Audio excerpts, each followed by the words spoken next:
शान्ति छ, धरती कहीँ पनि शान्ति छैन। यसर्थ हामी आफ्नो स्वार्थको लागि आफ्नो धर्म र जाति संस्कार पन्थ इतिहास पहिचान खोज्दै जाँदाखेरि आज धरतीको दुःखलाई बिर्सिपठायौँ। त्यसकारण गर्दा हामी मान्छेहरूले अब धरतीको दुःख हटाउनको लागि यो धरती हाम्रो भावी पिँढीहरू आउनेछन्, हाम्रो पुर्खाहरू थिए एक समयमा, हामी यहाँ छौँ अहिले अनि हामी पनि एक दिन यो संसारबाट बिदा हुन्छौँ। अबको 100 years later, just you have to think 100 years later, तपाईँ 100 वर्षपछि सम्झिनुहोस् हामी यो धरतीमा हुँदैनौँ, हामी यहाँ कोही पनि रहँदैनौँ। तर त्यति बेला हाम्रो भावी सन्तानहरू हुन्छ। आजभन्दा केही समयवर्ष हाम्रो पुर्खाहरू यहाँ थिए। यो संसार छोडेर जाने संसार हो, अरूलाई छोडेर जाने संसार हो। यसर्थ अरूलाई छोडेर जाने संसार हो भने यो संसार हामी हाम्रो सन्तानलाई, हाम्रो पिँढीहरूलाई, आउनेहरूलाई दिइराख्छौँ। त्यसर्थ आज अशान्ति भइरहेको संसारमा पिँढीहरू पनि अशान्ति नै हुनेछन्, उहाँहरूलाई राम्रो हुने छैन। त्यसर्थ हामीले अब यो संसारमा मेरो धर्म र तिम्रो धर्मको युद्ध होइन, मेरो जाति मेरो राष्ट्र मेरो है संस्कार तिम्रो संस्कार होइन, हामी सबै मान्छे भएर एउटै बाटोमा आउनुपर्छ, एउटै सङ्कल्पमा एउटै प्रतिबद्धमा हामी आउनुपर्छ। त्यो आउनुपर्छ भने हामी यो धरतीको आँसु पुस्नेहरू बन्नुपर्छ, धरतीको सेवक बन्नुपर्छ। र यो धरती रोइरहेको बेला, धरती आज कम्पमान भइरहेको बेला, आज हामी हिन्दूको चिन्ता गऱ्यौँ, आजसम्म बुद्धिस्टको चिन्ता गऱ्यौँ, आजसम्म हामीले अरू धर्महरू, आफ्नो धर्महरूको, आफ्नै जातिको चतरावासीले चतराहरूको धरतीकै पहिलो तीर्थस्थल गर्ने चिन्तन गऱ्यौँ होला। तर धरानवासीले धरानको गऱ्यो होला, काठमाडौँवासीले काठमाडौँ गऱ्यो होला, भारतीयहरूले भारतको गऱ्यो होला, युकेमा बस्नेले युकेको गऱ्यो होला है। युक्रेनिजहरू आज युक्रेन बाँच्नुपर्छ भनेर रसियाको वारमा सामना गरिरहेको छ आफ्नै धरतीबाट। तर अब यो होइन, अब हामी सबै मिलेर धरती बचाउनुपट्टि लाग्नुपर्छ। त्यही धरती बचाउने महान अभियान हो प्रेमवाद दर्शन। That's philosophy we have. हामीसँग त्यही प्रेमवादको दर्शन। त्यसर्थ प्रेमवाद दर्शन भनेको संसारलाई बचाउने दर्शन हो। यो संसारमा आज यो संसार सुरु भएको बिग ब्याङ अथवा महाविस्फोटक सिद्धान्तबाट हेऱ्यो भने यो संसार है 13.8 बिलियन इयर्स भयो भन्छ। 13.8 वर्ष अगाडि यो ब्रह्माण्ड चाहिँ बनेको अरे है।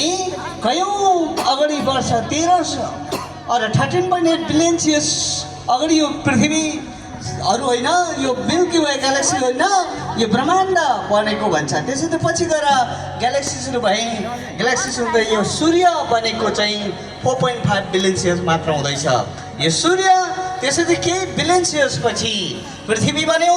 यो पृथ्वी बनिएपछि यहाँ मान्छे पृथ्वी बन्नु बित्तिकै मान्छेहरू थिएन यहाँ। यो इभोल्युसनको कुरा हेर्दा, आर्कियोलोजिकल साइन्सको कुरा, अनि अर्को एन्थ्रोपोलोजी साइन्सहरू हेर्दा, जे पनि कुराहरू हेर्दाखेरि है, इकोलोजिकल कुराहरू हेर्दाखेरि, विकासक्रमको इतिहासहरू हेर्दाखेरि यो पृथ्वीमा मान्छेहरू थिएन। पहिला यो पृथ्वीमा डाइनोसरहरू थिए र डाइनोसरहरू यो पृथ्वीमा आजभन्दा 16 करोड वर्ष अघि है, करोडौँ वर्ष उहाँहरू थिए। र डाइनोसरको एक्सटिन्ट पछि, डाइनोसरहरू यो संसारबाट विलुप्त भएपछि हामी मान्छेहरू यो संसारमा रह्यौँ।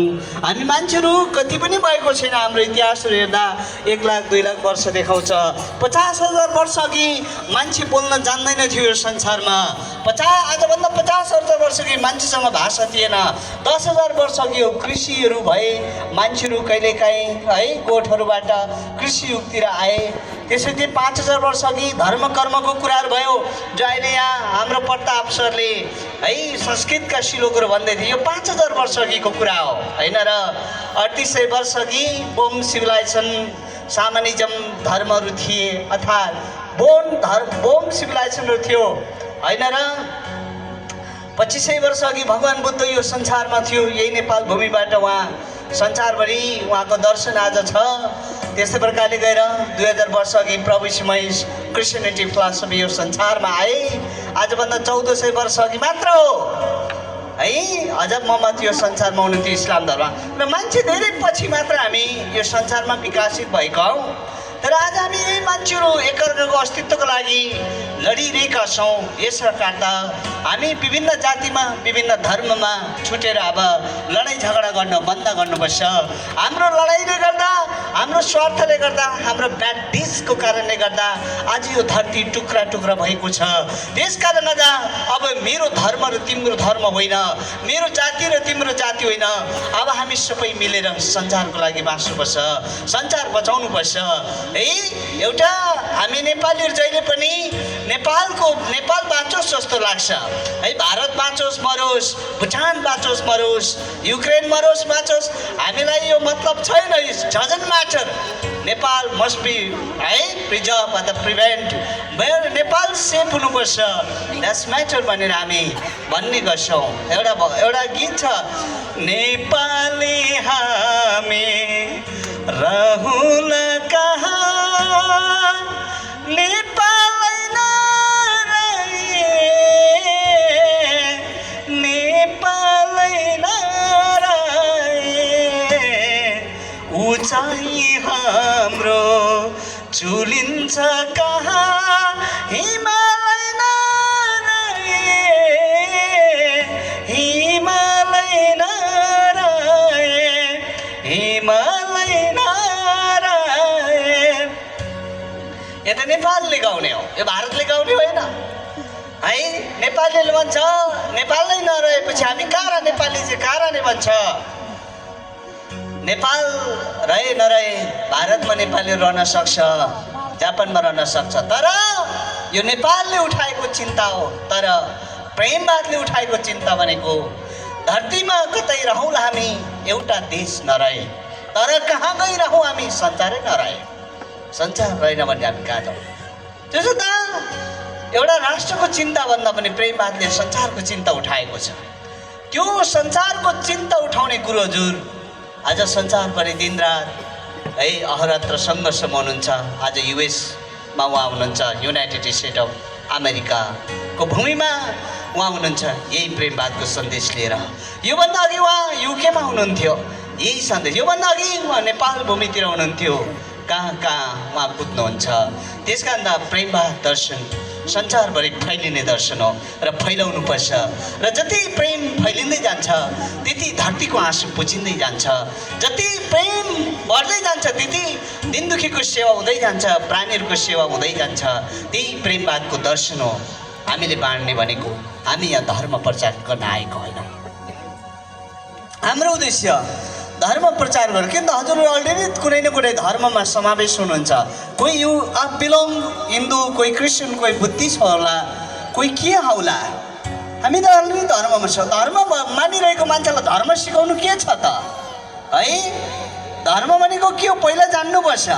धर्ना त धर्म इति महाभारतमा भन्छ क्या, धारणा त धर्म इत्योर धर्म धारी प्रजा या साधारण संयुक्त सधर्माति इति निश्चय। धर्म भनेको त असल कुरा धारण गर्नु पो हो त। धर्म भनेको हिन्दू बुद्धिस्ट भन्ने कुरा होइन। धर्म भनेको जुन कुरा असल छ, धर्म भनेको मान्छेलाई नैतिकता सिकाउने हो। धर्म भनेको प्रजाहरूको दिन दुखीहरूको सेवा गर्नु धर्म अरे है। धारित प्रजा असल कुरा अपनाउनु धर्म हो है। अनि आत्मा र परमात्माको मिलन गर्नु धर्म हो। संयुक्त भनेको जोइन भन्छ इङ्ग्लिसमा, संयुक्त संस्कृतमा। आत्मा अनि परमात्माको मिलन जसले गराउँछ त्यो धर्म हो होइन र। आत्मा हामी आत्मा हो, हाम्रो मिलन परमात्मासँग हुनुपर्छ, योग हुनुपर्छ। संस्कृतमा योग भन्छ त्यसलाई। धर्म त्यो धर्म भनेको त्यही हो।